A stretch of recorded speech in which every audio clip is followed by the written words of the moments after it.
नमस्कार बच्चों, मैं Pushpendra Dubey green world publication में आप सभी लोगों का स्वागत है। आज आप लोगों का क्लास है हिंदी गद्य जो व्याकरण से संबंधित है। उसका टॉपिक है वाक्य का स्वरूप एवं वाक्य परिवर्तन। तो पीछे के टॉपिक में हम लोगों ने पढ़ लिया है। उस टॉपिक के बाद हमारा शब्द हो चुका है। उस टॉपिक के बाद आज शब्द के बाद हम लोग कहाँ पहुँच रहे हैं? वाक्य का स्वरूप। और वाक्य के स्वरूप को पढ़ने के साथ साथ वाक्य का परिवर्तन कैसे होता है, दो चीजें हमें आज सीखनी है कि वाक्य का स्वरूप क्या है और इसका परिवर्तन कैसे होता है। तो हम टॉपिक को शुरू करने के पहले आपसे अपेक्षा करेंगे चैनल को लाइक, सब्सक्राइब और शेयर करना ना भूलें। तो बिना देरी किए हम लोग अपने क्लास को शुरू करते हैं। तो आज का टॉपिक हमारा ध्यान दीजिएगा, वाक्य का स्वरूप एवं वाक्य परिवर्तन।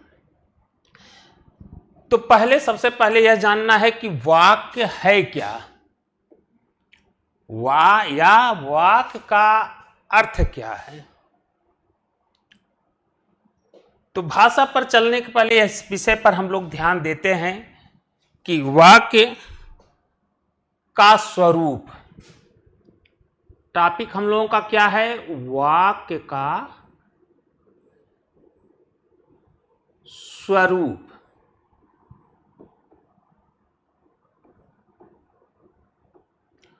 वाक्य का स्वरूप, वाक्य का स्वरूप।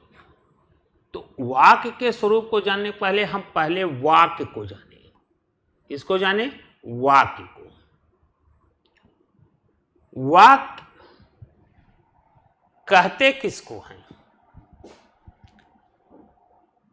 तो सबसे पहला वाक्य है कौन सा? जहां भाव की पूरी तरह से अभिव्यक्ति पूर्ण हो जाए। भाव की अभिव्यक्ति जो हम बोलते हैं उसकी अभिव्यक्ति क्या हो जाए? पूर्ण हो जाए। और भी सरल शब्दों में हम जाने कि शब्दों के सार्थक समूह को, ध्यान दीजिएगा, वाक्य है क्या? शब्दों के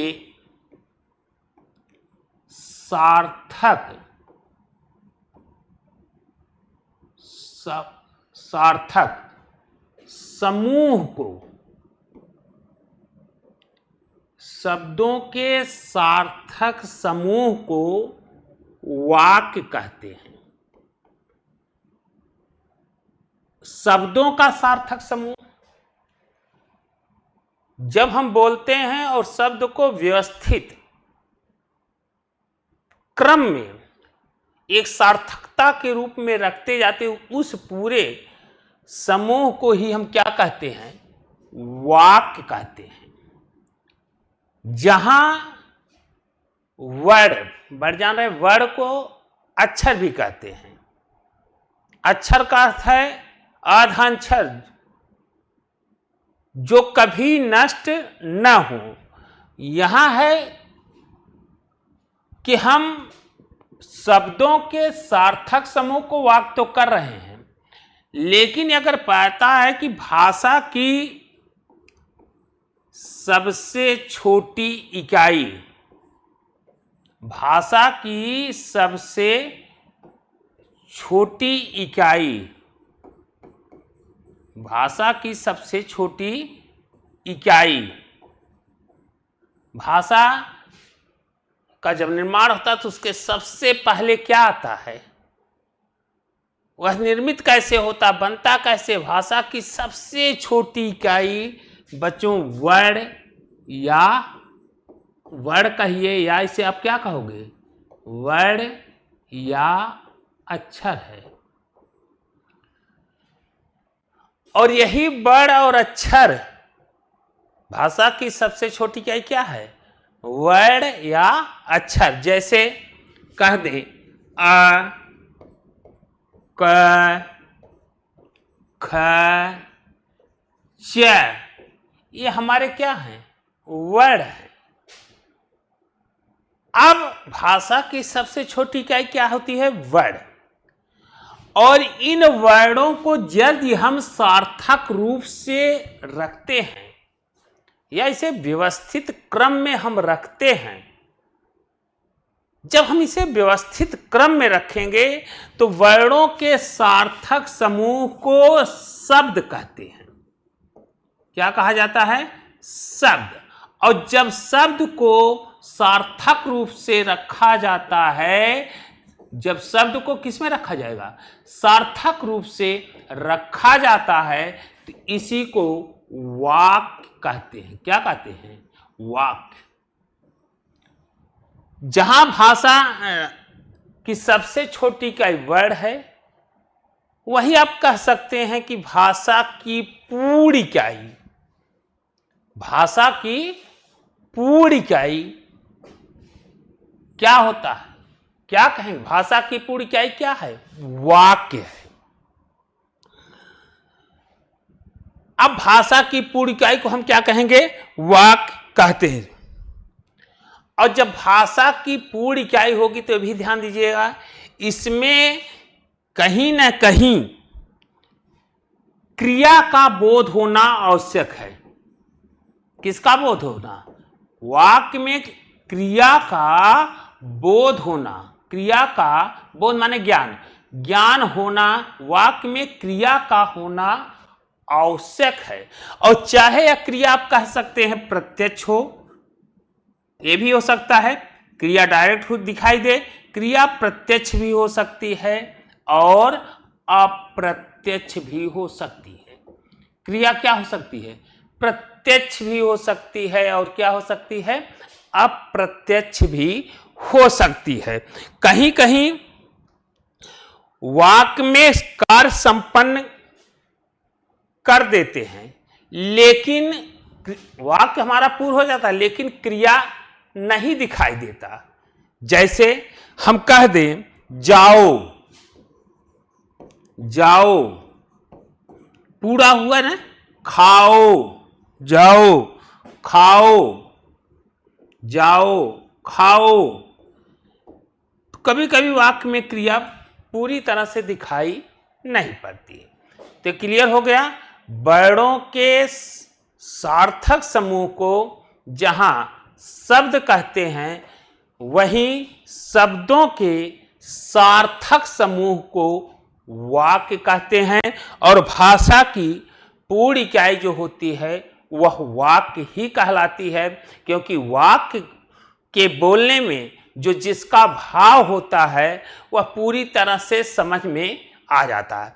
केवल अगर हम शब्द को बोलें तो भाव कि हम क्या कहना चाहते हैं पूरी तरह से क्लियर नहीं होता। मान लीजिए हम शब्द को ही ले लेते हैं उदाहरण के स्वरूप में। मान लीजिए हमने कह दिया कमल। क्या कहा? कमल। सपोज करिए हमने क्या शब्द रखा? कमल। अगर अब कहा जाए कि हम यदि कमल कह रहे हैं, तो अब बताओ कमल कहने से पूरा भाव क्लियर हो रहा है? कमल अगर हम सब बोलें तो इससे पूरी तरह से भाव अर्थ तो निकल रहा है, लेकिन पूरी तरह से अर्थ नहीं निकल रहा है। इस कमल का कुछ लोग अर्थ लगा लेंगे कि कमल जो मेरे कहने का भाव है वो फूल है, तो कुछ लोग कमल का अर्थ नाम से कर देंगे।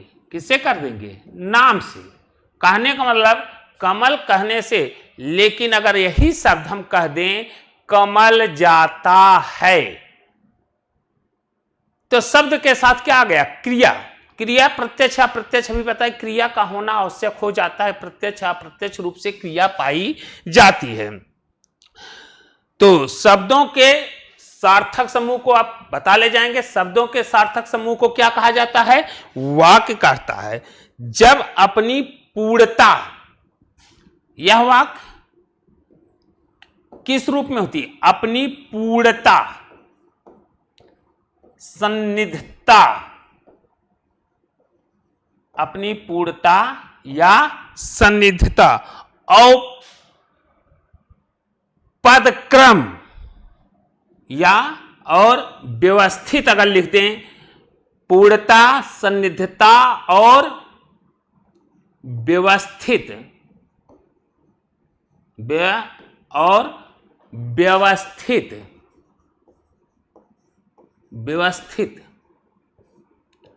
पदक्रम। व्यवस्थित क्या क्या कहा? वाक्य जब पूर्णता, सन्निधता और व्यवस्थित पदक्रम को प्राप्त होता है, कोई भी शब्द पूर्णता, सन्निधता और व्यवस्थित पदक्रम में प्राप्त होता है तो उसे हम क्या कहते हैं? उसे हम वाक्य कहते हैं। कोई भी शब्द जब हम पूर्णता, सन्निधता और व्यवस्थित पदक्रम में पाया जाता है तो बच्चे उसे क्या कहा जाता है? उसी को वाक्य कहा जाता है। सरल शब्दों में क्या कहोगे? शब्दों के सार्थक समूह को ही क्या कहा जाता है? वाक्य कहा जाता है। और यह वाक्य मनुष्य के भाव को पूर्णतः प्रकट करने में सक्षम होता है। तो वाक्य तो हो गया। अब इस वाक्य के 4 तत्व बताए गए हैं। वाक्य के कितने तत्व हैं? यहां ध्यान दीजिएगा, 4 तत्व हैं। एलिमेंट्स इसके कितने हैं? 4 हैं। वाक्य के 4 तत्व बताए गए हैं और यह 4 तत्व जो है वह बिल्कुल सरल है। सार्थकता। वाक्य के कितने तत्व हैं? 4। पहला क्या है? सार्थकता। वाक्य में आए हुए शब्दों का, जब वाक्य में हम लिखते हैं तो शब्द को जोड़ेंगे।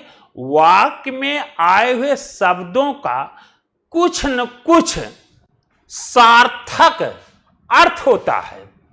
वाक्य में आए हुए शब्दों का जो शब्द हम रख रहे हैं उसकी अपनी कुछ सार्थकता होती है। तो उसी आए हुए शब्दों की सार्थकता को जैसे अगर रखा जा रहा है तो इसी के किस में रखा जा रहा है? वाक्य में। तो पहला क्या है? वाक्य में जो शब्द रखे जाते हैं वो कैसे होते हैं? सार्थकता को लेकर आते हैं, सार्थकता के साथ प्रयुक्त किए जाते हैं। तो यह इसका पहला एलिमेंट्स है, पहला तत्व है। दूसरा है जिज्ञासा। दूसरा इसका जो तत्व बताया गया है वो कौन सा है? जिज्ञासा। एक वाक्य के अंतर्गत 4 तत्व होते हैं। पहला है सार्थकता, दूसरा जिज्ञासा। पदों के परस्पर अर्थबोध।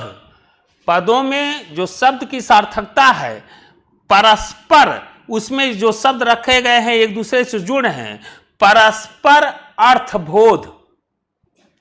परस्पर अर्थबोध। अर्थबोध माने अर्थ का ज्ञान। परस्पर अर्थबोध कराना ही परस्पर अर्थबोध का जिज्ञासित होना, जिज्ञासा उत्पन्न करना, उसका रखने का क्या योजना है, उसकी क्या जिज्ञासा है। तो दूसरा हमारा जो एलिमेंट्स है, जो तत्व है, वह है जिज्ञासा। तीसरा है सन्निधता। सन्निधता। तीसरा तत्व हमारा क्या है? सन्निधता। वाक्यों के शब्दों में आसक्ति। वाक्यों के शब्दों में आसक्ति या सन्निधता में, वाक्यों के शब्दों में आसक्त या सन्निधता होनी चाहिए। आसक्त या क्या होनी चाहिए? सन्निधता होनी चाहिए। यह भी एक महत्वपूर्ण वाक्य के निर्माण में उसके तत्व के रूप में जाना जाता है। और अंतिम है पदक्रम। अंतिम क्या है? पदक्रम। शब्दों को व्यवस्थित और व्याकरणिक क्रम को, शब्दों को व्यवस्थित और व्याकरणिक क्रम, व्यवस्थित और व्यवस्थित का मतलब शब्दों को व्यवस्थित और व्याकरणिक, व्याकरण के हिसाब से, ग्रामर, व्याकरणिक शब्दों को व्यवस्थित और व्याकरणिक क्रम से जो रखा जा रहा है शब्द, उसी को क्या कहा जाता है? उसी को कहा जाता है पद क्रम। तो क्लियर हो गया होगा कि पहला शब्द हमारा क्या था? वाक्य किसे कहते हैं? तो आप क्या कहोगे? शब्दों के सार्थक समूह को वाक्य कहते हैं। जहां भाषा की सबसे छोटी इकाई वर्ड है, वहीं अर्थ की दृष्टि अगर देखा जाए तो भाषा की पूर्ण इकाई वाक्य है। जबकि एक प्रश्न और पूछा भी जा सकता है, जो इसमें थोड़ा जानते रहिए कि अर्थ को अगर आधार बनाया जाए तो अर्थ के आधार पर भाषा की सबसे छोटी इकाई बच्चों क्या हो जाएगी? शब्द होते हैं। क्या होते हैं? शब्द होते हैं। तो यह रहा आपका पहला प्रश्न था वाक्य। वाक्य पर यह चीजें आपको बताई गई होगी। क्लियर हो गया है कि वाक्य है क्या? वाक्य वह है जिसे हम जो भी हमारी भावनाएं हैं, जिसे हम व्यक्त करते हैं या जो भी हम कहते हैं, उसकी पूर्णतः अभिव्यक्ति कर देना, सामने वालों को अर्थ समझ में आ जाए हम क्या कहना चाहते हैं, तो पूर्णता को प्राप्त कर ले, उसी को हम क्या कहेंगे? उसी को वाक्य कहा जाता है। अब चलते हैं वाक्य के खंड। वाक्यों का वाक्य हमारे जो हैं, जो हमारी भाषा की पूर्ण इकाई है, उसके दो खंड बताए गए हैं। वाक्य के, अब हम भाषा की पूर्ण इकाई क्या है? हम अपनी भावनाओं को जब वाक्य में रखते हैं तो सामने वाला समझ हम क्या कहना चाहते हैं। तो इस पूरे वाक्य के दो खंड हैं। तो हमारा अगला हेडिंग क्या होगा? वाक्य के खंड। वाक्य के खंड। तो चलिए देखते हैं दूसरा हमारा टॉपिक जो है वह क्या है? वाक्य के खंड।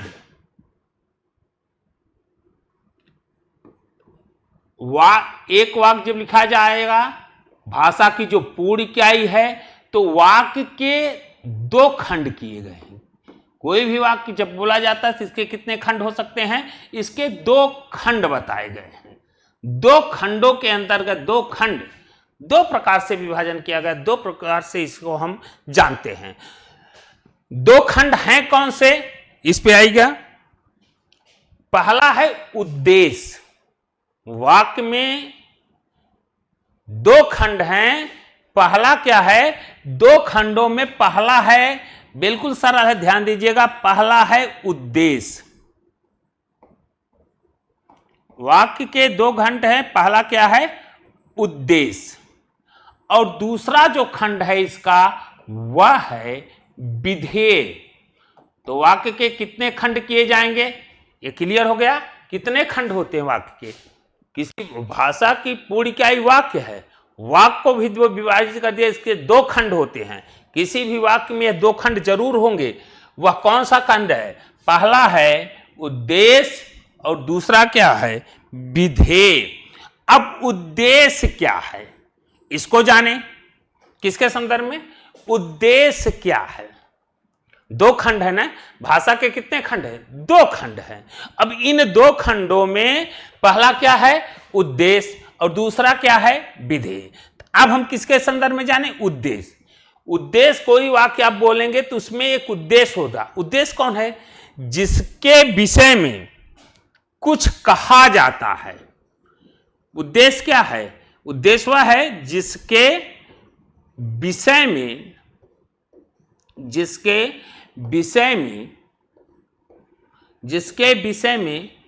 कुछ कहा जाता है। कुछ कहा जाता है। जिसके विषय में कुछ कहा जाता है। जिसके विषय में कुछ कहा जाता है वह क्या है? उद्देश्य। उसको हम क्या कहते हैं? जिसके विषय में कुछ कहा जाता है उसे उद्देश्य कहते हैं। अर्थात जिसके विषय में विधान किया जाता है, या कहिए जिसके विषय में कुछ कहा जाता है या जिसके विषय में विधान किया जाता है। क्या किया जाता है? बताया जाता है, विधान किया जाता है।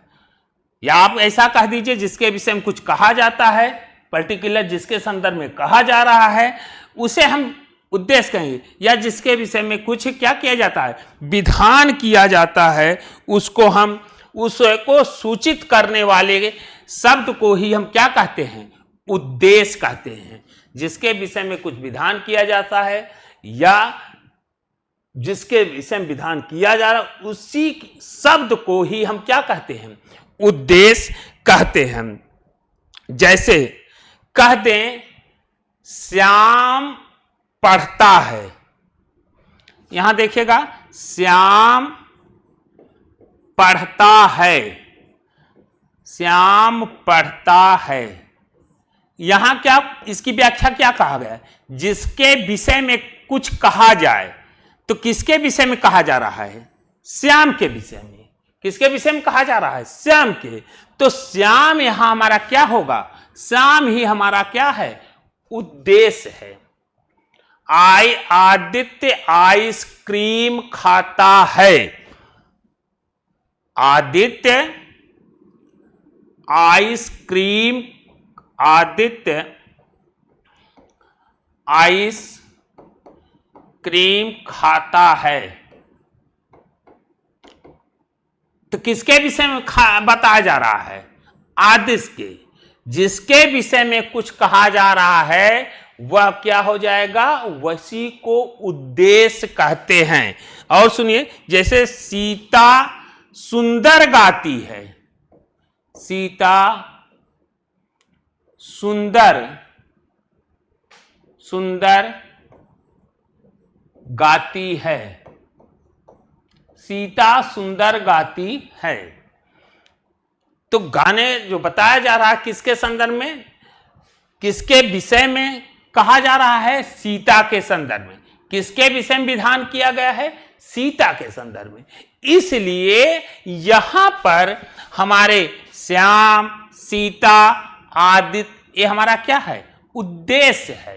क्या है, उद्देश्य है। तो उद्देश्य किसे कहेंगे, जिसके विषय में कुछ कहा जाए या जिसके विषय में कुछ विधान किया जाए, उसी को उद्देश्य कहते हैं। अब आगे जानिएगा, उद्देश्य कोई, थोड़ा सा और क्लियर होइए। उद्देश्य में अगर हम पहचाने कैसे, तो उद्देश्य में कोई संज्ञा, संज्ञा ही हमारा उद्देश्य बनता है। क्या बनेगा, उद्देश्य में कोई संज्ञा, संज्ञा हो सकता है या सर्वनाम हो सकता है। उद्देश्य में क्या क्या आएगा, उद्देश्य कौन हो सकता है, संज्ञा हो जा सकता है या सर्वनाम या विशेषण। क्या हो जाएगा, संज्ञा, सर्वनाम या विशेषण। क्रिया, क्रिया, संज्ञा, सर्वनाम, विशेषण, क्रिया। संज्ञा वाक्यांश ऐसे हो सकते हैं। तो यहां पर हमने क्या कहा कि भाई पहला चीज यहां क्लियर हो गया होगा कि उद्देश्य किसे कहा जाएगा, जिसके विषय में कुछ। तो उद्देश्य में केवल संज्ञा तक ही ना सोचे हैं कि संज्ञा ही रहेगा, वहां सर्वनाम भी हो सकता है, संज्ञा भी हो सकता है, विशेषण भी, क्रिया के रूप में भी इसका प्रयोग किया जा सकता है। जैसे उदाहरण के तौर पर हम लेते हैं, वाक्य में इनका हम उदाहरण के रूप में प्रयोग लें। जैसे सुंदर फूल दिखाई दे रहा है, वाक्य के रूप में हम समझे, जरा वाक्य के रूप में हम जानने का प्रयास करेंगे। जैसे सुंदर फूल दिखाई दे रहा है, यहां पर हमारा वाक्य क्या है, सुंदर फूल दिखाई दे रहा है, सुंदर फूल दिखाई दे रहा है, ये आपका वाक्य है। सुंदर फूल दिखाई दे रहा है। तो इसमें आपको बताना है कि उद्देश्य कौन है। उद्देश्य की परिभाषा हम बता चुके हैं, जिसके विषय में कुछ कहा जाए उसे हम उद्देश्य कहा जाते हैं। तो सुंदर फूल दिखाई, तो अब विशेष में हमने कहा उद्देश्य हुआ है जिसके विषय में और उद्देश्य हो कौन सकता है ये भी बता दिए। संज्ञा भी हो सकती है, सर्वनाम, विशेषण और क्रिया। तो जैसे कहते हैं सुंदर फूल दिखाई दे रहा है, तो किसके संदर्भ में कहा जा रहा है, यही आपको ध्यान रखना है कि किसके संदर्भ में बातें कही जा रही हैं। जिसके विषय में कुछ कहा जाए उसे हम क्या कहेंगे, उद्देश्य। तो यहां पर हम देखेंगे कि सुंदर फूल, यह क्या हो जाएगा, सुंदर फूल यहां क्या हो जाएगा, उद्देश्य। सुंदर फूल क्या हो जाएगा, उद्देश्य हो जाएगा ना। सुंदर फूल विशेषण है और उस विशेषण के साथ उस फूल के विषय में कहा जा रहा है, जिसके विषय में कुछ कहा जाए उसे हम क्या कहेंगे, उद्देश्य। जैसे कह दें टहलना स्वास्थ्य के लिए लाभप्रद है। टहलना स्वास्थ्य के लिए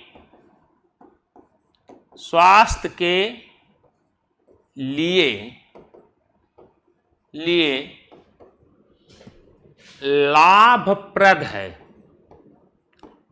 टहलना स्वास्थ्य के लिए क्या है, लाभप्रद है। तो किसके संदर्भ में कहा जा रहा है, जिसके संदर्भ में कुछ कहा जाए। यहां हमने क्या कहा जाए, तो यहां उद्देश्य कौन होगा, टहलना स्वास्थ्य, क्रिया भी आ जाता है ना, टहलना स्वास्थ्य के लिए लाभप्रद है। टहलना यहां क्रिया है तो ये भी प्रयोग किया गया। तो यहां पर टहलना हमारा क्या हो जाएगा, टहलना हमारा उद्देश्य हो गया। टहलना के संदर्भ में कहा जा रहा है, टहलना क्या है, स्वास्थ्य के लिए लाभ प्राप्त है। तो यहां टहलना शब्द क्या हो गया, उद्देश्य। दूसरा उदाहरण देखें एक और, हिमालय की वादियों में हम खो जाते हैं। हिमालय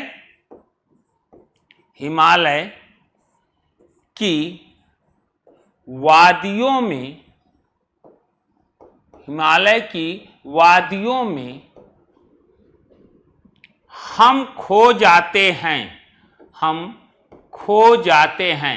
जरा फटाफट बताइएगा कि इसमें हिमालय की वादियों में हम खो जाते हैं, इसमें उद्देश्य कौन है, हिमालय की वादियों में हम खो जाते हैं।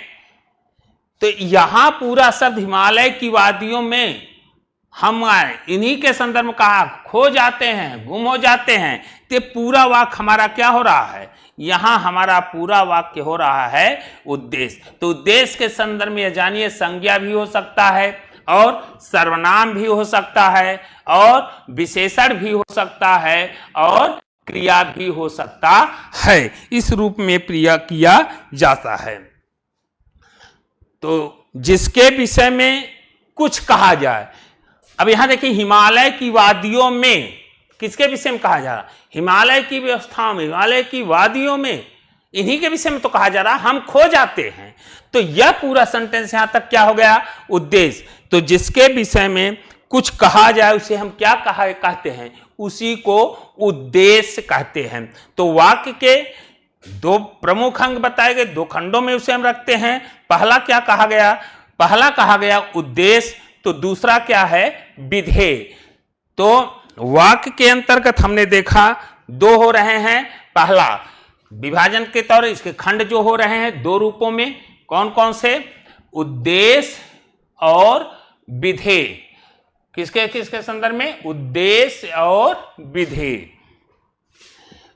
उद्देश्य आप जान चुके हैं, उद्देश्य और दूसरा क्या है, विधेय।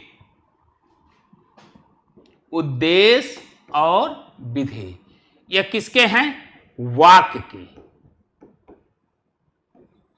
दो अंग। कौन कौन से, उद्देश्य और विधेय। उद्देश्य क्या था, जिसके संदर्भ में कुछ कहा जा रहा है। उद्देश्य जिसके विषय में कुछ कहा जाए, एक कॉन्सेप्ट भूलिएगा, जिसके विषय में कुछ कहा जाए, जिसके विषय में, जिसके विषय में कुछ कहा जाए, जिसके विषय में कुछ कहा जाए, वह क्या है, वह आपका उद्देश्य है। जाने विदेश। अब उद्देश्य के, जिसके विषय में कुछ कहा जाए वह उद्देश्य है। वह क्या है? उद्देश्य, जिसके विषय में। अब अगला है विधेय।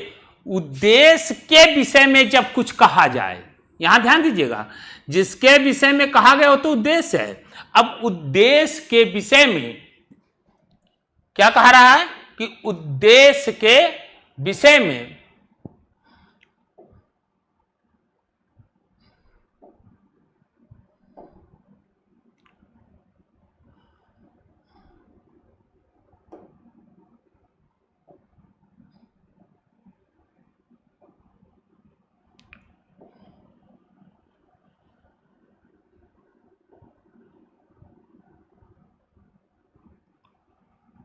उद्देश्य के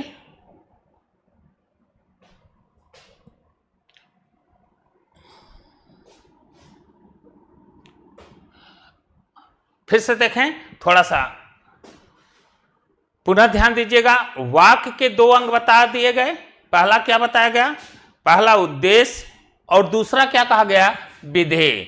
वाक्य के दो रूप रखे गए, कौन कौन सा?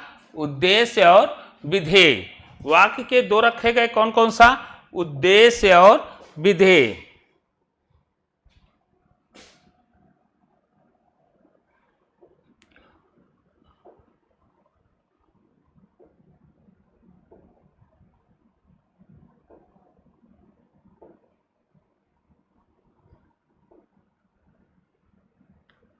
उद्देश्य और वाक्य के दो खंड हो गए, कौन कौन से? वाक्य के दो खंड हैं, कौन कौन से दो खंड? पहला है उद्देश्य, दूसरा है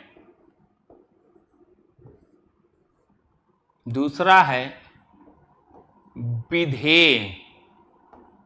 उद्देश्य और विधेय। उद्देश्य के विषय, जिसके विषय में हमने क्या कहा? जिसके विषय में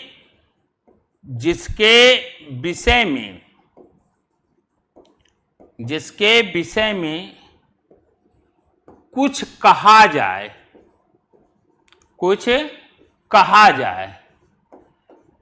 उसे हमने क्या कहा? उसे उद्देश्य कहा। तो यह हो कौन सकता है? यह संज्ञा भी हो सकता है, यही बताया गया। सर्वनाम भी हो सकता है, विशेषण और क्रिया। अब यहां कहा जब उद्देश्य के बारे में कुछ कहा जाए। विधेय क्या है? यहां कहा जब उद्देश्य के बारे में, जब किसके बारे में? उद्देश्य के बारे में कुछ कहा जाए, उद्देश्य के विषय में कहा जाए या उद्देश्य के संदर्भ में कुछ बताया जाए।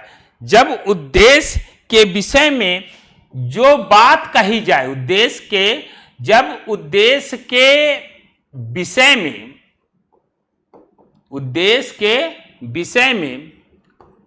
जो बात कही जाए, उद्देश्य के विषय में जो बात कही जाए, उसी को हम क्या कहेंगे? विधेय कहेंगे। उद्देश्य के विषय में जो बताया, उद्देश्य के विषय में जो कुछ कहा जाए, उसे हम क्या कहेंगे? उसी को विधेय कहा जाता है। इसमें क्या हो सकता है? यहां ध्यान दीजिएगा, क्रिया। उद्देश्य के संदर्भ में जो कुछ कहा जाएगा वह क्रिया होगी। विधेय क्या हो सकता है? क्रिया। और साथ ही साथ क्रिया विशेषण भी विधेय के रूप में होता है। क्रिया विशेषण, दूसरा क्रिया विशेषण। कारक का प्रयोग भी विधेय के रूप में। पूर्वकालिक क्रिया, यह किसके संदर्भ में? विधेय के संदर्भ में होता है। इसी का, जिसके विषय में कुछ कहा गया उद्देश्य का विस्तार हम कैसे करते हैं? क्रिया विशेषण, कारक और पूर्वकालिक क्रिया के रूप में प्रयोग होता है। जैसे हम उदाहरण दे दें,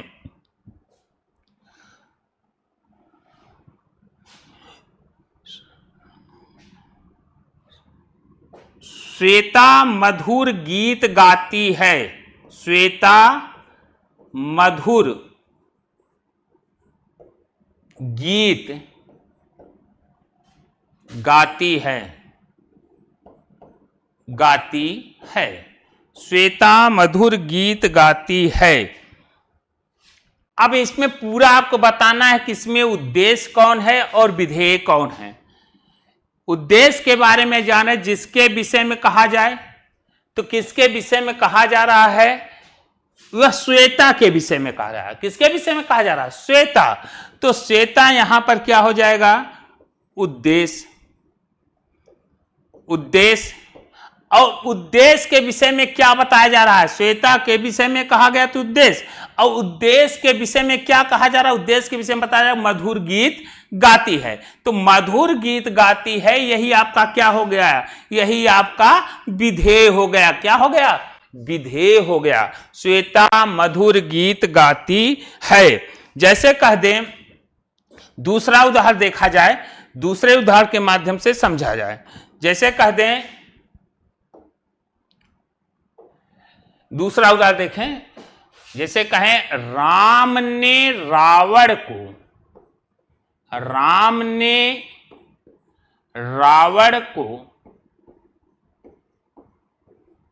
राम ने रावण को बाण से मारा। राम ने रावण को बाण से मारा। जिसके विषय में कुछ कहा जा रहा है, जिसके संदर्भ में वर्णन हो रहा है, तो किसके संदर्भ में हो रहा है? राम। किसके संदर्भ में हो रहा है? राम। तो राम यहां क्या हो जाएगा? राम यहां आपका क्या है? उद्देश्य। और उद्देश्य के विषय में क्या कहा जा रहा है? राम उद्देश्य हो गए। तो उद्देश्य के विषय में जो आगे वर्णन किया जा रहा है, क्या कहा जा रहा है? रावण को बाण से मारा। अब रावण उद्देश्य के विषय में जो वर्णन हो रहा है, यह हो रहा है।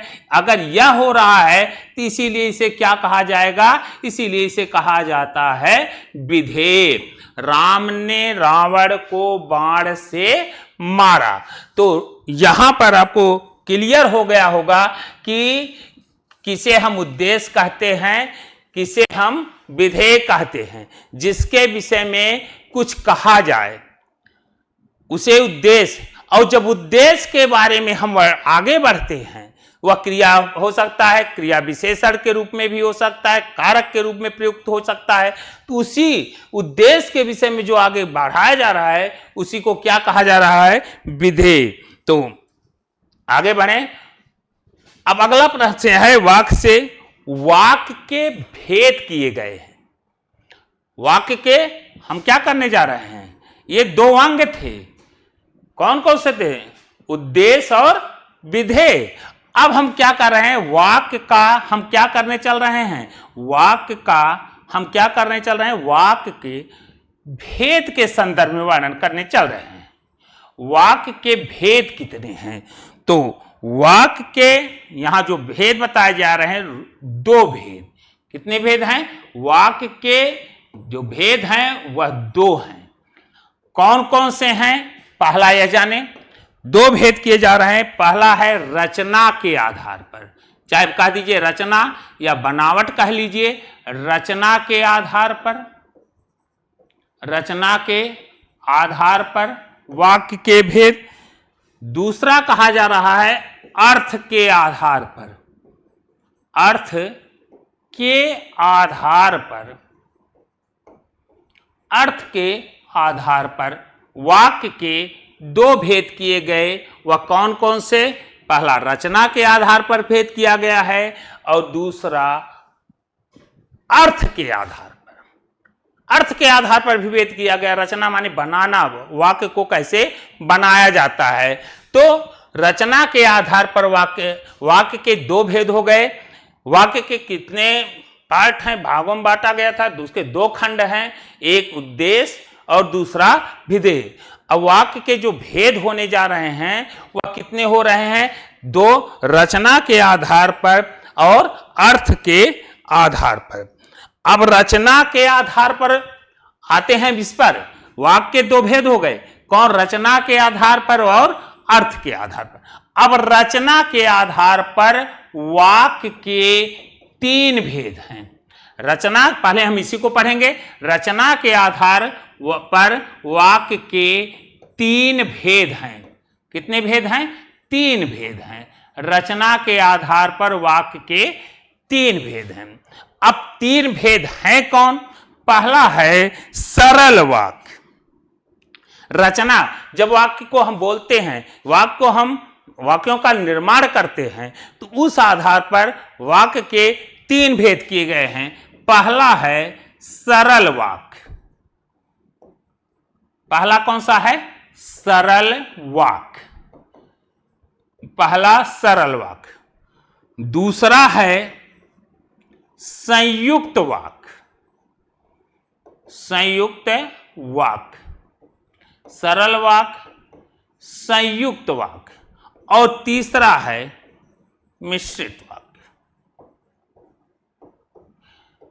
यह किसके आधार पर भेद किए गए हैं? यह हम भेद करने चल रहे हैं कि रचना के आधार पर वाक्य के तीन भेद हैं। तो पहले हम किसको जाने? पहले हम जानते हैं सरल वाक्य पर। तो रचना के आधार पर हम पहला व्याख्या करने चल रहे हैं। ध्यान दीजिएगा कि रचना के आधार पर वाक्य के तीन भेद हैं, और उन तीनों भेदों में जो पहला है वह है आपका क्या है? सरल वाक्य। तो सरल वाक्य किसे कहते हैं, इसको जानें। पहला भेद जो क्या किया गया है वह है आपका सरल वाक्य। अब सरल वाक्य है क्या? सरल वाक्य किसे कहेंगे? संयुक्त वाक्य किसे कहेंगे? बिल्कुल बहुत ही सरल है। जिस वाक्य में एक कर्ता के साथ एक ही क्रिया हो। एक कर्ता के साथ क्या हो? एक ही क्रिया हो, उसे हम क्या कहेंगे? सरल वाक्य। जहां वाक्य में, ऐसा भी कह सकते हैं, जहां वाक्य में एक क्रिया के साथ या एक कर्ता के साथ एक क्रिया, एक उसमें क्या हो? क्रिया हो, एक क्रिया और एक कर्ता हो। जिस वाक्य में एक क्रिया के साथ एक कर्ता हो और एक क्या हो? एक कर्ता हो। जिस क्रिया के साथ एक क्रिया और एक ही क्या हो? उसमें एक ही कर्ता हो। तो ऐसे वाक्यों को हम क्या कहेंगे? तो ऐसे वाक्यों को कहा जाता है सरल वाक्य। जैसे कह दें, सुचिता विभा गीत गाती हैं। सुचिता विभा दोनों एक ही करता है। सुचिता गीत गाती है। गीत गाती है। क्रिया कितने हैं? एक है। अगर यही सुचिता विभा भी लिख देते तब भी बात वही, सुचिता विभा गीत गाती है। जब एक क्रिया के साथ एक कर्ता हो तो ऐसे क्रिया को हम क्या कहेंगे? सरल वाक्य। क्या कहेंगे? मोहन घर जाता है। मोहन घर जाता है। ये भी क्या है? मोहन घर जाता है। मोहन घर जाता है। कितनी क्रिया हैं? एक क्रिया, एक कर्ता के साथ एक क्रिया होगी, तो ऐसी क्रिया को हम क्या कहेंगे बच्चों? सरल वाक्य कहेंगे। जहां एक क्रिया के साथ एक कर्ता हो उसे हम क्या कहेंगे? सरल वाक्य। दूसरा हम समझें। दूसरा आपका है संयुक्त वाक्य। दूसरा क्या है? संयुक्त वाक्य।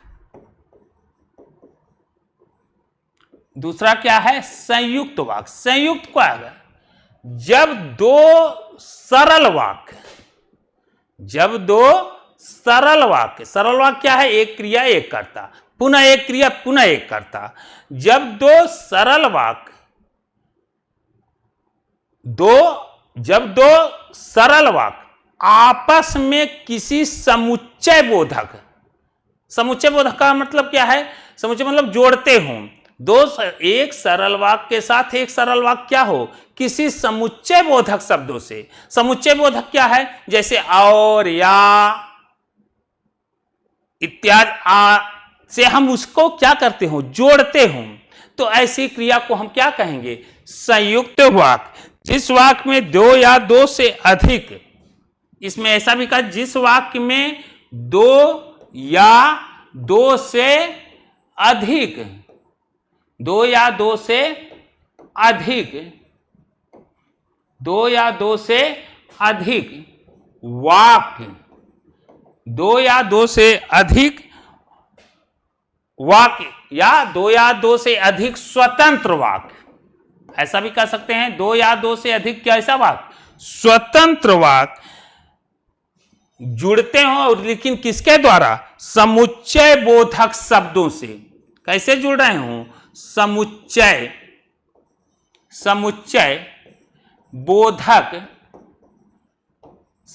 बोधक शब्दों से जोड़े जाते हो। तो ऐसे वाक्य को हम क्या कहेंगे? संयुक्त। या आप सीधा कहिए कि दो सरल वाक्य जब आप में समुच्चय से शब्दों से जोड़े जाते। समुच्चय में कौन आएगा? और, या, अथवा, ऐसे शब्दों से जोड़े जा रहे, तो उसी को हम क्या कहेंगे? समुच्चय बोधक वाक्य कहते। जैसे अगर कह दें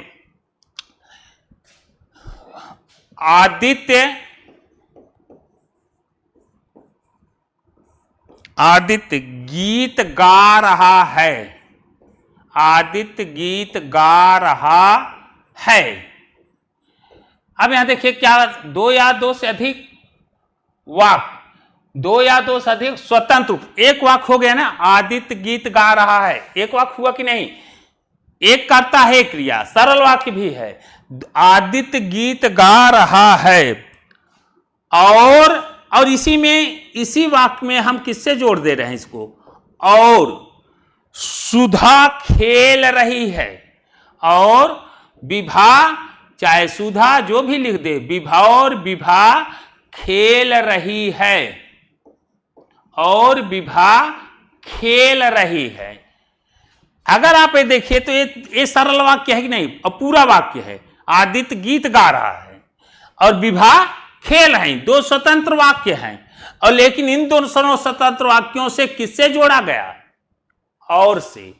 अब जब दो स्वतंत्र वाक्य या दो सरल वाक्य किसी समुच्चय बोधक शब्दों से जुड़ते हैं, तो ऐसी वाक्यों को हम क्या कहते हैं? ऐसे वाक्यों को संयुक्त वाक्य कहा जाता है। क्या कहा जाएगा? ऐसे वाक्यों को संयुक्त वाक्य कहा जाता है। अगला आपका है मिश्रित वाक्य। अगला क्या है? अगला है हमारा मिश्रित वाक्य। तो संयुक्त वाक्य क्लियर हो गया होगा। जब दो समुच्चय बोधक शब्दों से एक सरल वाक्यों को जोड़ा जा रहा है, तो ऐसे वाक्य को क्या कहा जाएगा? संयुक्त वाक्य कहा जाता है। और जैसे वह मेहनत, एक और उदाहरण लीजिए, वह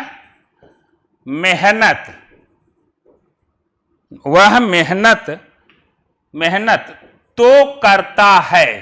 पूरा हुआ वाक्य नहीं। वह मेहनत तो संज्ञा ना होकर सर्वनाम हो गया। वह मेहनत तो करता है पर फल नहीं पाता। पर फल नहीं पाता। यह दोनों वाक्य जो जोड़े जा रहे हैं किसकी वजह से? समुच्चय बोधक शब्द है। कौन सा? पर से जोड़े जा रहे हैं। इसीलिए इसे हम क्या कहेंगे? इसीलिए हम इसको क्या कहेंगे? संयुक्त वाक्य कहते हैं। तो संयुक्त वाक्य में यह याद रखिएगा, और, पर, किंतु, या, और, पर, किंतु, या आदि शब्द आदि शब्दों से वाक्य को जोड़ने का प्रयास किया जाता है, आदि शब्दों से ये वाक्य जोड़े जाते हैं। तो ऐसे वाक्यों को हम क्या कहेंगे? संयुक्त वाक्य। अगला हमारा है मिश्रित वाक्य। मिश्रित वाक्य, तो इसमें दो सरल वाक्य हो गए। पहला ध्यान दीजिएगा, जहां एक कर्ता और के साथ एक क्रिया हो, लेकिन जब दो सरल वाक्य आपस में किसी समुच्चय बोधक शब्द, समुच्चय बोधक शब्द कौन? और, पर, किंतु आदि से जोड़े जा रहे हैं, तो ऐसे वाक्यों को हम क्या कहेंगे? संयुक्त वाक्य। तीसरा हमारा क्या है? तीसरा है मिश्रित वाक्य। तीसरा क्या है? तीसरा है मिश्रित वाक्य। तीसरा है मिश्रित वाक्य।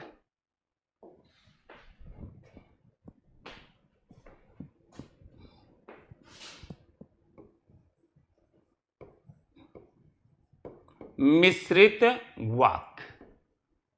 मिश्रित वाक्य। तीसरा क्या है? मिश्रित वाक्य। मिश्रित वाक्य में एक मुख्य वाक्य होता है, एक मुख्य वाक्य होता है। अब मुख्य वाक्य मतलब मिश्रित वाक्य में पहले याद रखिएगा कि इसमें एक क्या होगा? इसमें एक मुख्य वाक्य होता है। इसमें एक क्या होगा? मुख्य वाक्य, मुख्य वाक्य होता है। और दूसरा सबसे बड़ी विशेषता, मुख्य वाक्य के साथ साथ दूसरा क्या होगा? आश्रित वाक्य। मुख्य वाक्य के साथ साथ दूसरा क्या होगा? आश्रित वाक्य। एक मुख्य वाक्य होगा और उसी मुख्य वाक्य पर दूसरा वाक्य जो होगा उस पर क्या रहेगा? आश्रित रहेगा।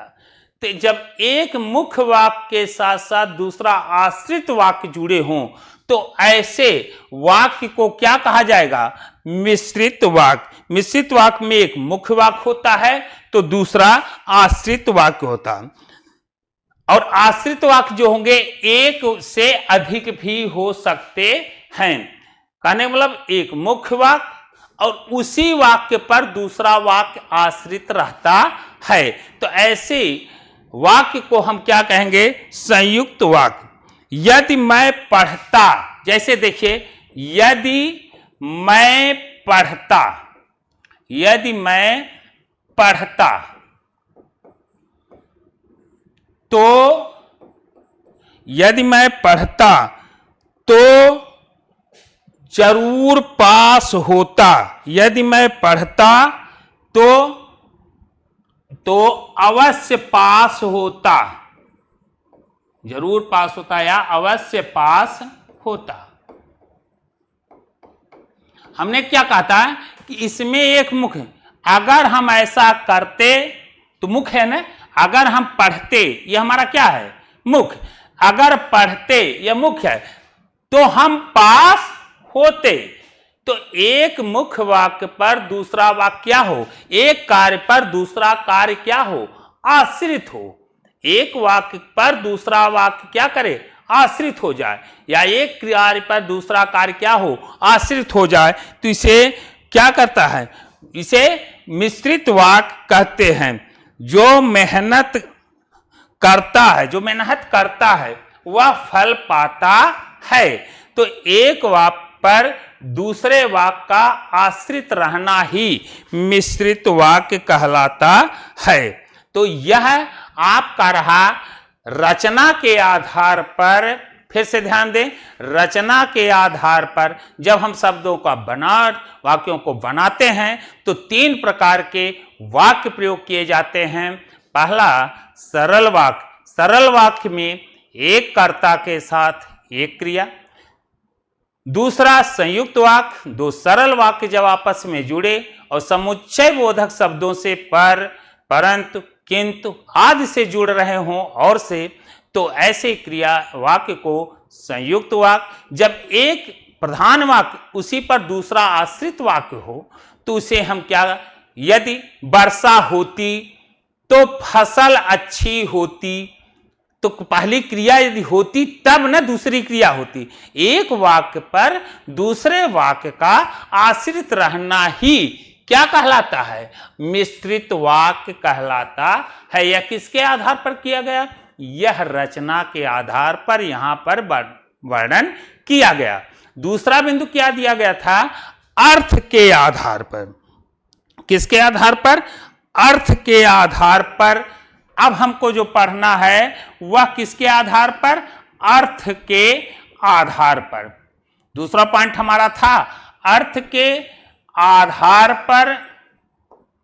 अर्थ के आधार पर वाक्य के 8 भेद हैं। कितने प्रकार हैं? 8 प्रकार हैं।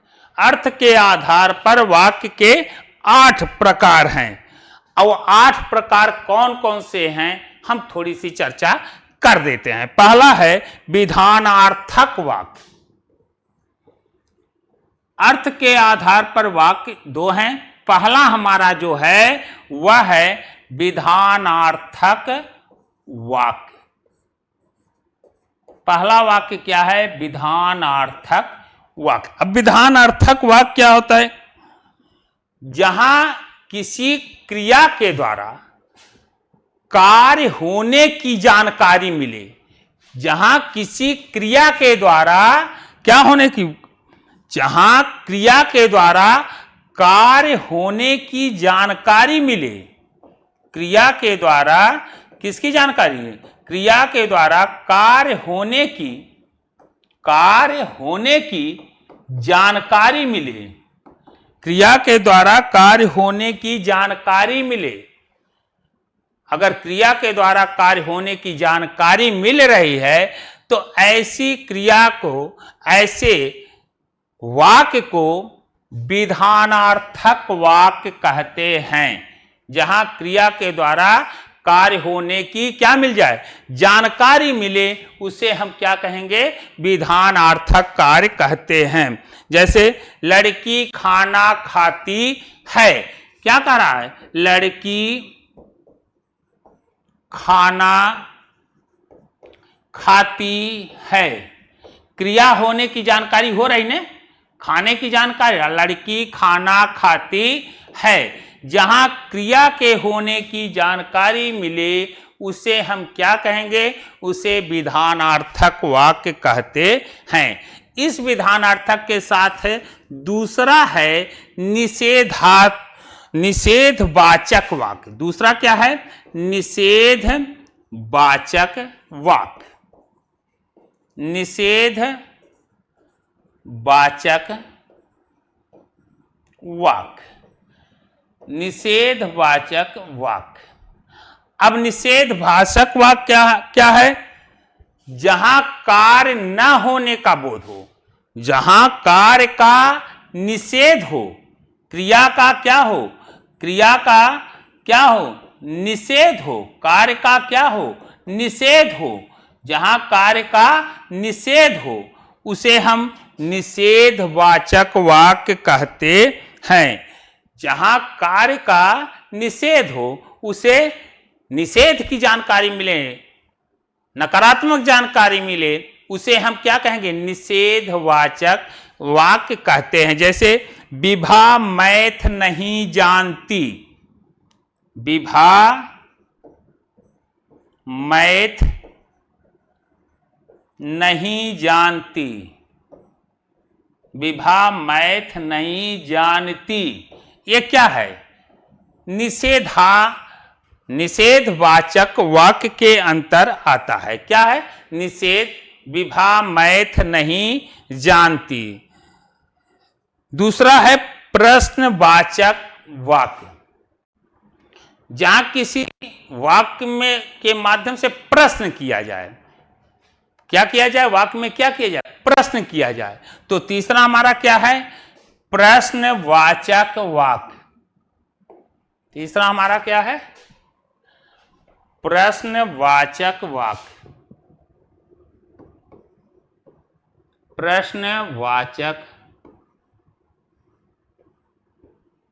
प्रश्नवाचक वाक्य। प्रश्न होने की जानकारी, जहां कार्य का निषेध हो वहां निषेधात्मक। यहां क्या कहा, जहां वाक्य द्वारा कोई बात पूछी जाए, जहां बात को क्या किया जाए, पूछा जाए, जहां वाक्य द्वारा कोई बात पूछी जाए, वाक्य द्वारा कोई बात, वाक्य द्वारा कोई बात, कोई बात, वाक्य द्वारा कोई बात पूछा जाए तो उसे हम क्या कहेंगे, प्रश्नवाचक वाक्य। जैसे आप क्या करते हैं, आप क्या करते हैं, आप क्या करते हैं।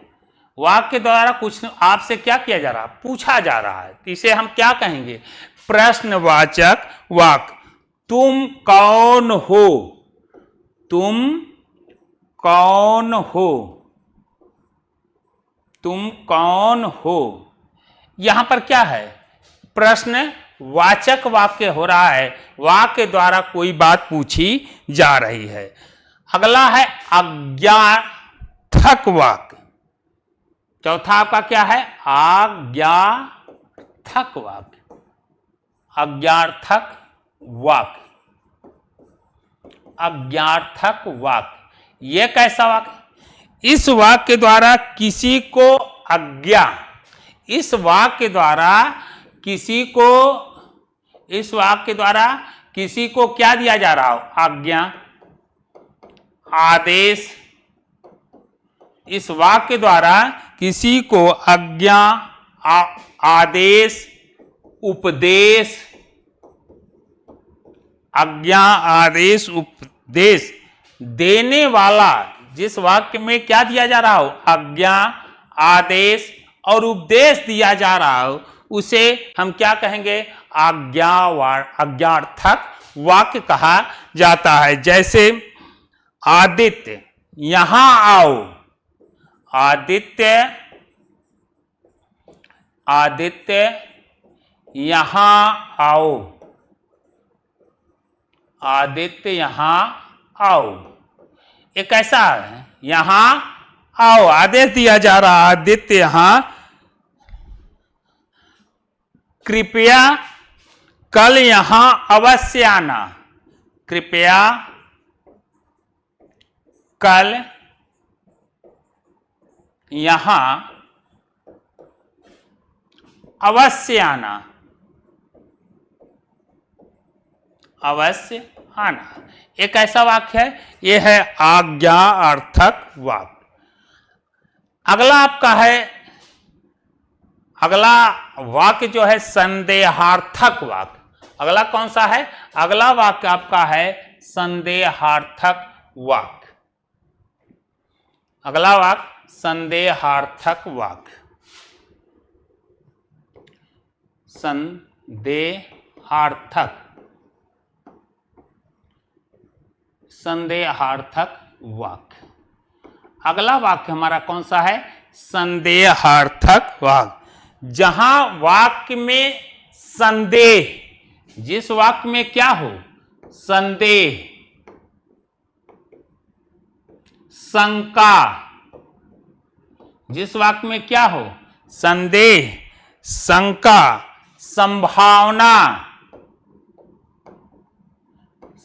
जिस वाक्य में संदेह, शंका, संभावना, संभावना की सूचना मिले, जिस वाक्य में संदेह, शंका, संभावनाओं की सूचना मिले या सूचना दे, ऐसे वाक्यों को हम संदेहार्थक वाक्य कहते हैं। किसको कहें, जिस वाक्य में के माध्यम से संदेह होने की सूचना या शंका होने की या संभावना होने की सूचना मिले या सूचना दी जा रही हो, ऐसे वाक्य को संदेहार्थक वाक्य कहेंगे। शायद, शायद, शायद, शायद लड़की, शायद लड़की खाना खाए, शायद लड़की खाना खाए। ये बताइए, संदेह, शंका, शायद लड़की खाना, संभावना, शायद भाई संदेह की स्थिति है कि खाएगी कि नहीं खाएगी, तो ऐसे वाक्य क्या कहलाएंगे? संदेहार्थक वाक्य कहलाते हैं। लड़की खाना खा रही है, वह पत्र लिख चुका होगा। संदेह, शंका, संभावनाएं, जहां जिस वाक्य में संदेह, शंका या संभावना होने की बातें हो, उसे हम क्या कहेंगे? संदेहार्थक वाक्य। तो कहने का मतलब हमें अपनी अभिव्यक्ति के अंतर्गत यह जरूर ध्यान दीजिएगा कि कब हम अज्ञार्थक बोलते हैं, कब हम प्रश्नों के साथ बोलते हैं। जहां प्रश्न के माध्यम से वाक्यों को पूछा जाए, जहां प्रश्नों के माध्यम से किया जाए, वहां हम प्रश्नवाचक वाक्य कहेंगे। जहां हम आज्ञा देते हैं, जैसे कह दें बेटा यहां आओ, अब यहां पर आपने क्या कहा? पूछा जाएगा कौन सा वाक्य है, तो बेटा यहां आओ, ये आज्ञा दिया गया है। लगता है कि बालक पढ़ रहा है, अब लगता है, लेकिन यह क्लियर नहीं है कि वह पढ़ता ही होगा। अगर यह क्लियर नहीं है कि वह पढ़ता ही होगा, संभावना है, तो यहां हम क्या बताना चाह रहे हैं, इस पर आप ध्यान दीजिए कि संदेहार्थक वाक्य उसी को कहा जाएगा जहां क्रिया किसी वाक्य में क्या क्या हो? संदेह हो, और क्या हो? शंका हो, और क्या हो? संभावना भी दिखाई दे रहा। वाक्य में संभावना की व्यक्ति, संभावना हो सकता है और संभावना नहीं भी हो सकता है। लगता है बच्ची पढ़ती होगी, यहां बताइए लगता है बच्ची पढ़ती होगी। इसी के साथ अगला वाक्य है इच्छार्थक वाक्य।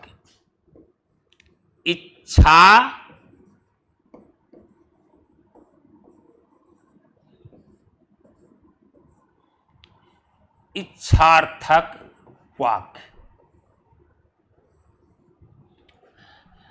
यह कैसा वाक्य है?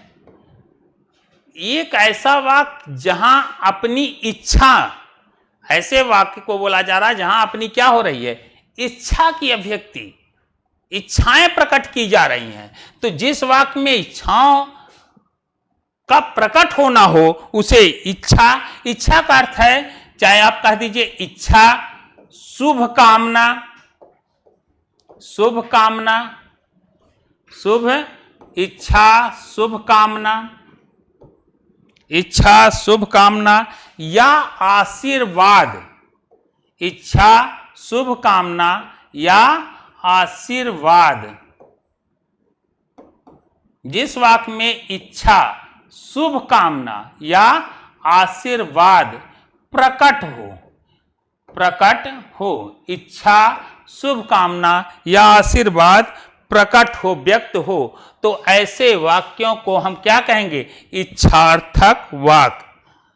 जहां इच्छा, चलो खाना खाएं, यहां हमारी क्या हो रही? चलो खाना खाएं, इच्छा हो रही ना, चलो खाना खाएं, चलो खाना खाएं। ईश्वर आपकी मदद करे, ईश्वर आपकी मदद करे, ये हमारा क्या कामना है? ईश्वर आपकी मदद करे। ये क्या है? तुम सदा खुश रहो, तुम सदा खुश रहो। तो जहां जिन वाक्यों में इच्छा, शुभ कामना या आशीर्वाद, इच्छा, शुभ कामना या आशीर्वाद प्रकट हो, ऐसे वाक्यों को हम क्या कहेंगे? इच्छार्थक वाक्य कहते हैं। अगला हमारा है संकेतवाचक वाक्य। अगला वाक्य कौन सा है? संकेतवाचक वाक्य। तो जरा जाने संकेतवाचक वाक्य।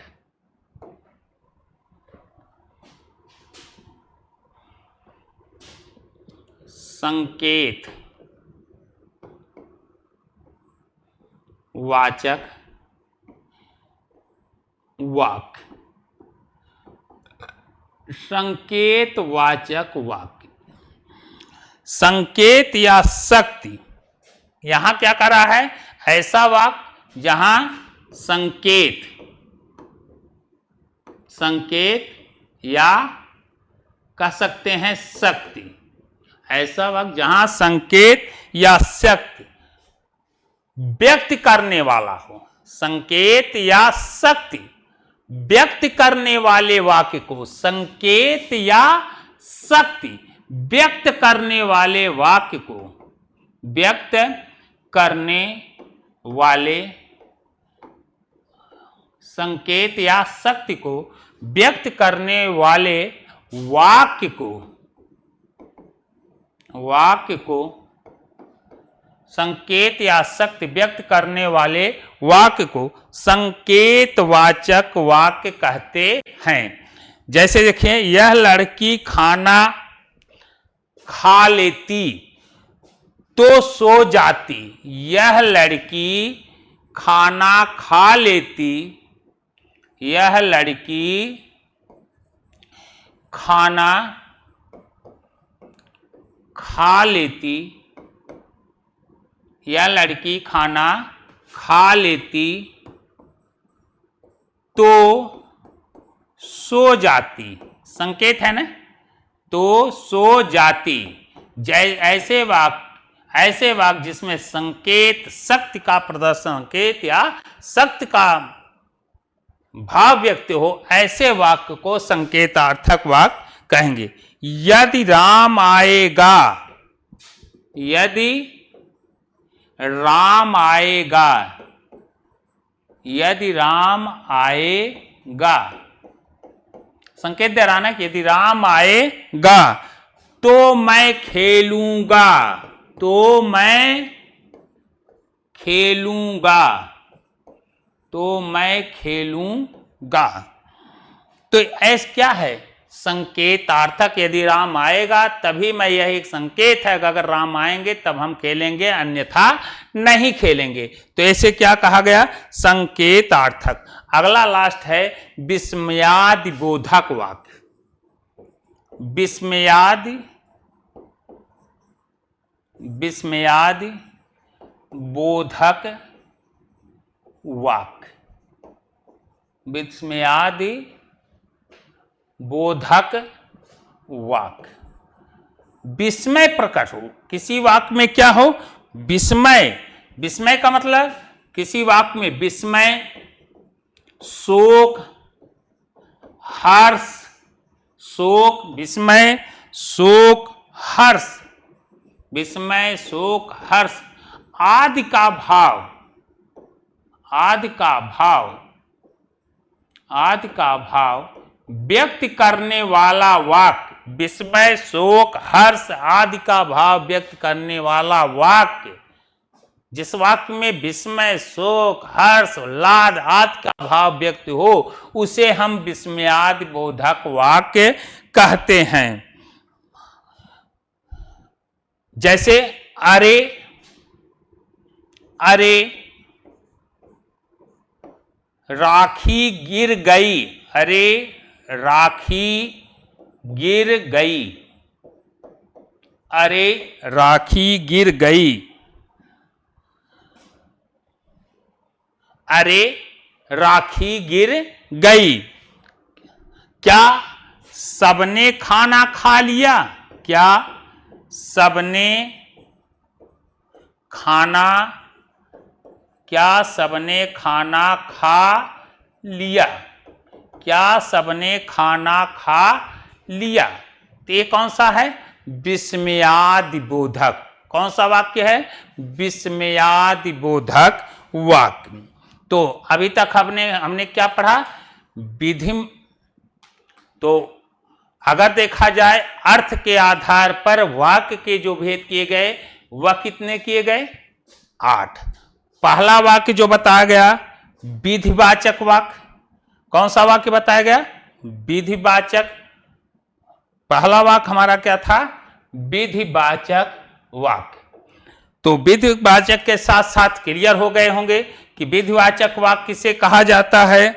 विधिवाचक वाक्य सामान्य रूप से कोई बात कही जाए और उसका उत्तर दिया जाए। अगर कहा जाए तो उसे हम क्या कहेंगे? विधिवाचक वाक्य। सामान्य रूप से कोई बात कही जाए अथवा उत्तर दिया जाए तो उसे हम क्या कहेंगे?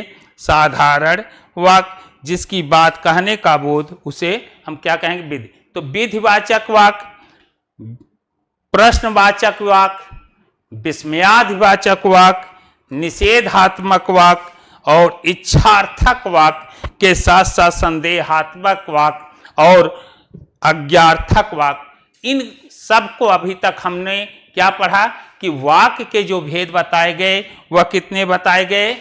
8 प्रकार के। और किसके आधार पर? अर्थ के आधार पर हमने। और रचना के आधार पर कितना बताया गया था? रचना के आधार पर वाक्य का जो किया गया था वह 3। वह कौन? सरल, संयुक्त और मिश्रित। अर्थ के आधार पर 8 की चर्चा। अगला हमारा जो प्रश्न है वह है वाक्य। वाक्य का स्वरूप हो गया। अब हम लोग अगला जो ले रहे हैं प्रश्न, वाक्य परिवर्तन। वाक्य परिवर्तन। वाक्य का परिवर्तन कैसे होगा? जैसे वाक्य का परिवर्तन कैसे किया जाता? मान लीजिए हम सरल वाक्य बोलते हैं। एक लिखते हैं सरल वाक्य, हर तरह के संकटों से घिरा। हर तरह के संकटों, हर तरह के संकटों से घिरा रहने पर भी, हर तरह के संकटों से घिरा रहने पर भी, हर तरह के संकटों से घिरा रहने पर भी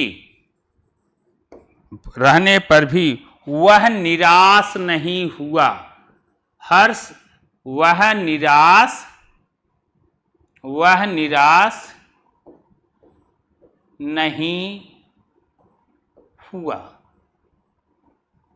यह आपका है कि हर तरह के संकट से घिरा होने के बावजूद भी वह निराश नहीं हुआ।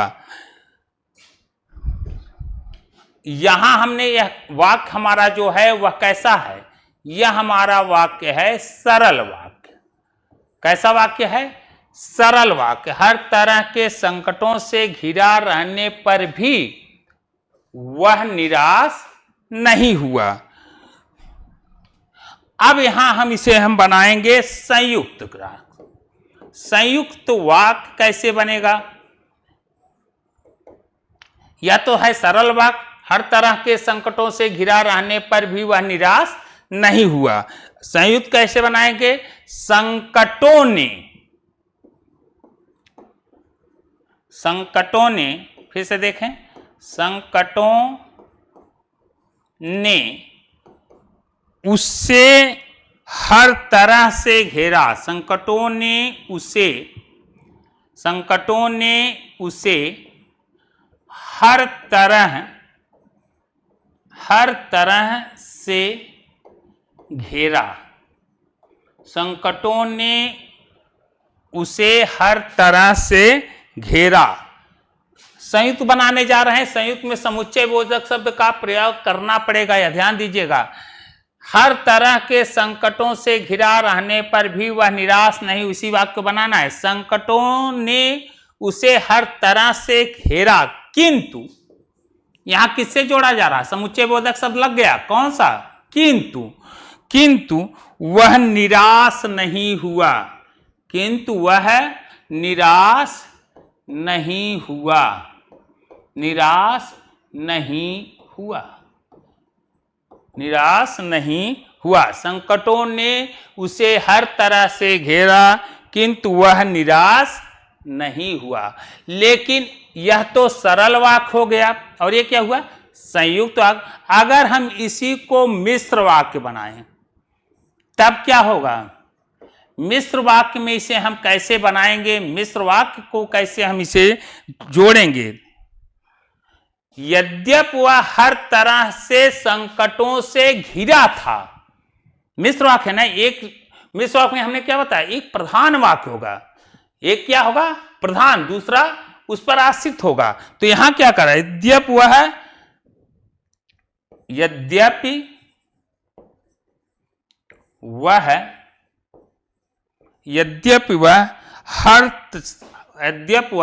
हर तरह के संकटों, यद्यपि वह हर तरह के संकटों से घिरा था, संकटों से घिरा था, यद्यपि वह हर तरह के संकटों से घिरा था, तथापि निराश नहीं था, तथापि निराश नहीं था, तथापि निराश नहीं था। यद्यपि उसके पास हर तरह का संकट था किंतु वह निराश नहीं था। तो एक प्रधान वाक्य होगा, जब उस पर वह संकट से गिरा तब भी निराश नहीं हुआ। ऐसा भी कैसे, यदि वह संकटों से घिरा है फिर भी निराश नहीं है, तो वह संकट से घिरा है लेकिन निराश नहीं है, तो मिश्र वाक्य। लेकिन यहां क्या है, संयुक्त में संकटों ने उसे तरह से घेरा, वह पूरा संकटों ने उसे हर तरह से घेरा किंतु वह निराश नहीं हुआ। यद्यपि वह हर तरह से संकटों से घिरा था तथापि वह निराश नहीं हुआ। तो वाक्य में इस प्रकार से परिवर्तन किए जाते हैं। तो जरा हम 2-4 करा देते हैं सरल वाक्य से मिश्र वाक्य की तरफ। सरल वाक्य से क्या कराने जा रहे हैं, मिश्र वाक्य। देखिएगा कि सरल वाक्य से कैसे मिश्र वाक्य बनाए जाएंगे। सरल वाक्य से मिश्र वाक्य, सरल वाक्य से क्या बनाना है, सरल वाक्य से मिश्र वाक्य। उदाहरण देखें जरा। पहले हमको क्या बनाना, उसने अपने मित्र, पहला वाक्य देखिए सरल वाक्य है,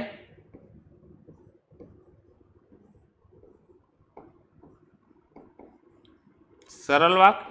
उसने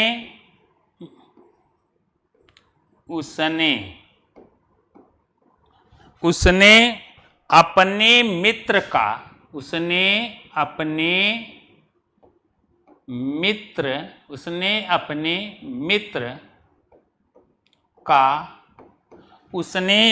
मित्र का पुस्तकालय खरीदा, उसने अपने मित्र का पुस्तकालय खरीदा, उसने अपने मित्र का पुस्तकालय खरीदा, उसने अपने मित्र का क्या खरीदा, पुस्तकालय खरीदा।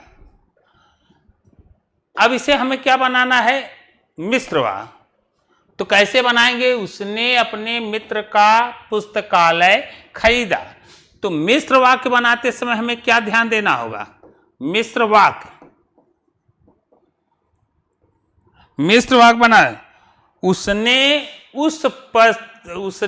उस पुस्तकालय को खरीदा। मिश्र वाक्य बनाएगा, उसने उस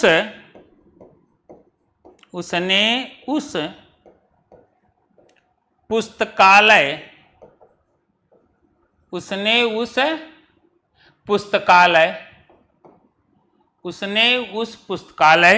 को खरीदा, उसने उस पुस्तकालय को खरीदा जो उसने देखिए, उसने उस पुस्तकालय को खरीदा जो उसके मित्र का था, जो उसके मित्र का था, जो उसके मित्र का था। उसने उस पुस्तकालय को खरीदा जो उसके किसका था? मित्र का था। अच्छे लड़के परिश्रमी होते हैं। सरल वाक्य, सरल वाक्य, सरल वाक्य। अच्छे लड़के, अच्छे लड़के परिश्रमी होते हैं। अच्छे लड़के परिश्रमी होते हैं। अब इसे मिश्र वाक्य बनाइए। अच्छे लड़के परिश्रमी होते हैं। अब इसे मिश्र वाक्य में कैसे बनाएंगे? जो लड़के अच्छे होते हैं, अच्छे लड़के परिश्रमी, इसे मिश्र वाक्य में हम कैसे लेंगे? मिश्र वाक्य, मिश्र वाक्य। जो लड़के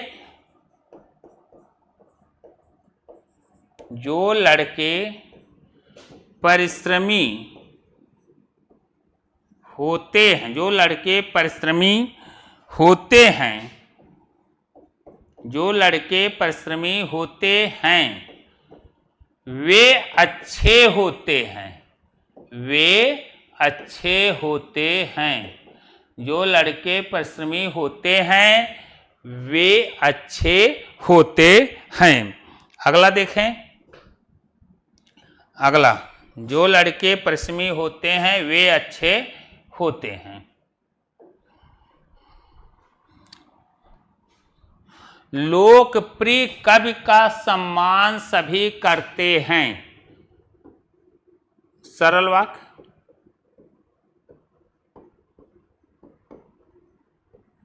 लोकप्रिय,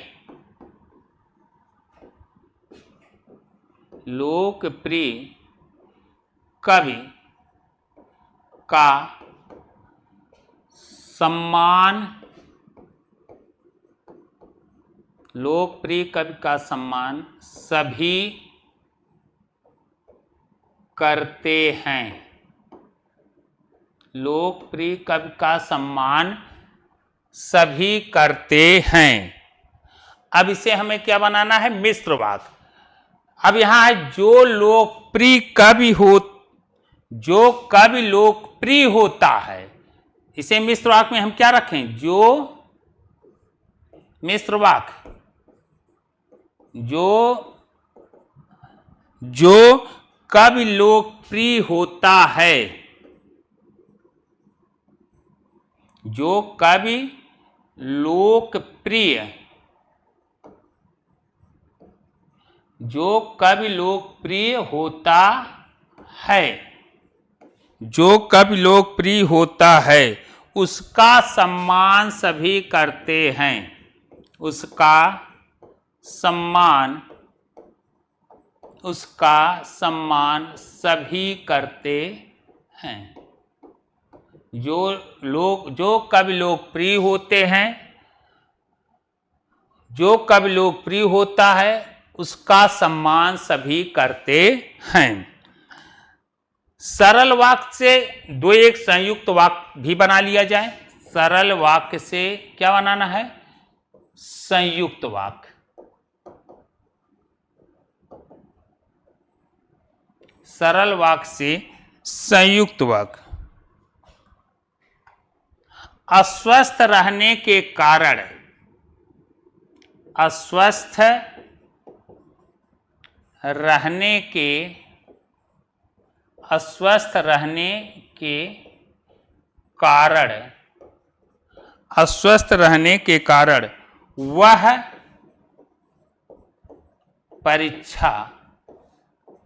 परीक्षा में सफल ना हो सका, वह परीक्षा में सफल ना हो सका, ना हो सका।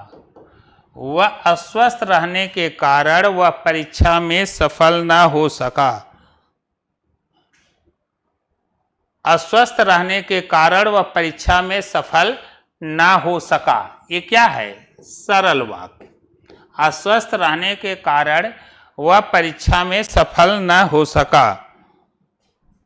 इसका हम क्या बनाएंगे? संयुक्त। संयुक्त में समुच्चय बोधक शब्दों का प्रयोग होगा। जैसे वह अस्वस्थ था, वह अस्वस्थ था, वह अस्वस्थ था, वह अस्वस्थ था और इसलिए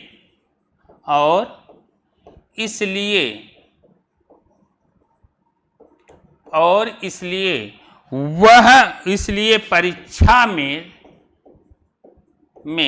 सफल ना हो सका, सफल ना हो सका, सफल ना हो सका। तो ये आपका क्या रहा? संयुक्त वाक्य। तो वाक्य का स्वरूप एवं वाक्य का परिवर्तन, तो वाक्य के भेद के अंतर्गत यह टॉपिक आपकी यहीं पर हम क्या करते हैं? विराम लगाते हैं। और यह आपके टेक्स्ट बुक राजीव प्रकाशन के अंतर्गत पूरा प्रश्न लिखा गया है। इस पे आप इन टॉपिक के पढ़ने के बाद इसको थोड़ा सा रिवाइज करेंगे, निश्चित आपके लिए काफ़ी लाभप्रद होगा। तो इसी के साथ क्लास को समाप्त करते हैं। जय हिंद।